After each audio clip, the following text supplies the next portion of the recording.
From JBS Studios in Greater New York, this is the JBS News Update with Teisha Bader. I'm Teisha Bader with the JBS News Update for Thursday, December the 3rd, 2020. We open with perhaps a step towards avoiding new elections in Israel.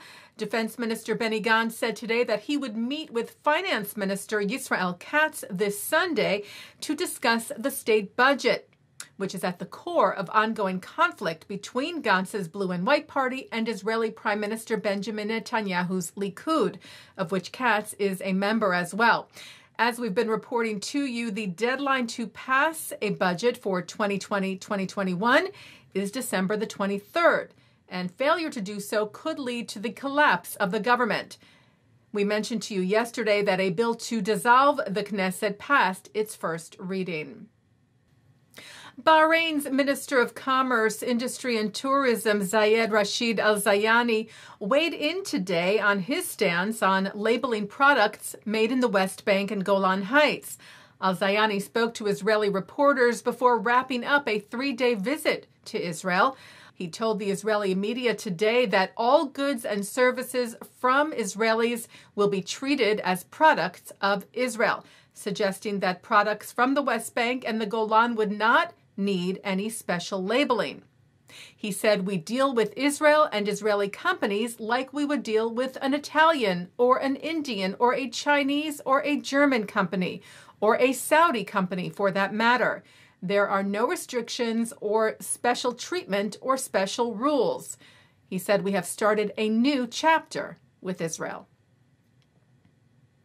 Prime Minister Netanyahu today reiterated his firm opposition to the possibility of the U.S. rejoining the Iran deal.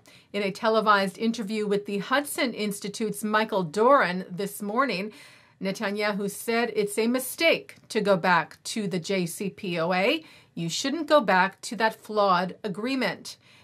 In an interview posted yesterday by Thomas Friedman for the New York Times, U.S. President-elect Joe Biden was asked if he stood by his comments from September when he wrote that if Iran returns to strict compliance with the nuclear deal, the United States would rejoin the agreement as a starting point for follow-on negotiations. Biden answered Friedman that it's going to be hard, but that he does stand by that, adding, "In consultation with our allies and partners, we're going to engage in negotiations and follow-on agreements to tighten and lengthen Iran's nuclear constraints, as well as address the missile program." Well, a plane carrying 316 Ethiopian Jews landed at Ben Gurion Airport today, a journey many of them have been dreaming of and waiting for over a decade. The new immigrants, or Olim, disembarked waving flags, blowing shofars, with many kissing the ground.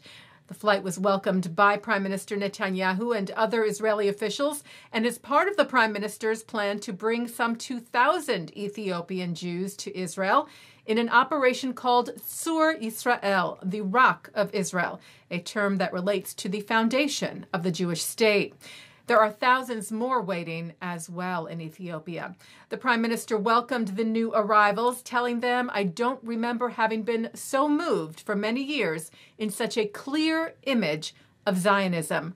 This is the purpose of the Zionist story, the Jewish story." Gantz was also at the ceremony where he recalled his participation in Operation Solomon. As an officer in the IDF, he took part in the covert airlift of some 14,000 Ethiopian Jews to Israel. Gantz said, "I am moved to be here. The state of Israel was set up to be a home for the Jewish people." He said, "Welcome to Israel. Welcome to those who are returning home." Israel's Immigration Minister, Pnina Tamano-Shata, who is Israel's first Ethiopian-born minister in the Knesset, arrived herself in Israel as a child during Operation Moses in 1984 that brought 6,000 Ethiopian Jews to the country. She noted the present internal conflict in Ethiopia's northern region, which makes the plight of the many Jews in waiting camps even more dire.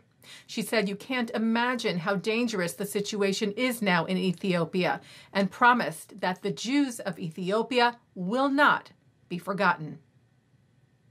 And by the way, also at the ceremony today, Netanyahu spoke of Israel's commitment to bring home another Ethiopian Jew and Israeli, Avira Mengistu, who crossed into Gaza in 2014 and is believed to be held by terror group Hamas.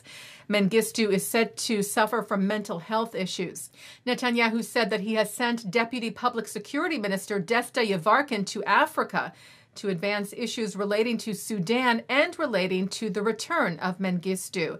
Netanyahu tweeted, "We will not slacken until we bring back home Avra and all the captives and missing," referring also to Bedouin Israeli Hisham al-Sayed, who also is said to suffer from mental illness and also crossed into Gaza on his own in 2015 and is being held by Hamas. Also relating to the remains of the 2 IDF soldiers being held by Hamas in Gaza, Lieutenant Hadar Golden and Staff Sergeant Oron Shaul. Taking a look now at our programming for tonight on JBS for Thursday, December the 3rd. At 7 o'clock, it's Talmud study. At 8, Jewish chaplain Rabbi Henry Susan explains why he volunteered for service after 9/11. Talking with Benjamin Anthony of the Miriam Institute. At 9, Mark Golub sits down with Rabbi Joe Potasnik, who discusses his career as Executive Vice President of the New York Board of Rabbis and as chaplain of the FDNY, including his experience of 9/11 and his interfaith work, as well as his book, Just Give Me a Minute, Insights from the Radio Rabbi. At 10, Russian-American female writers address how the immigrant experience has impacted their lives and influenced their work. And coming up next, it's Israel in Style.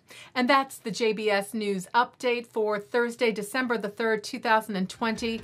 I'm Teisha Bader. Stay healthy. Stay well.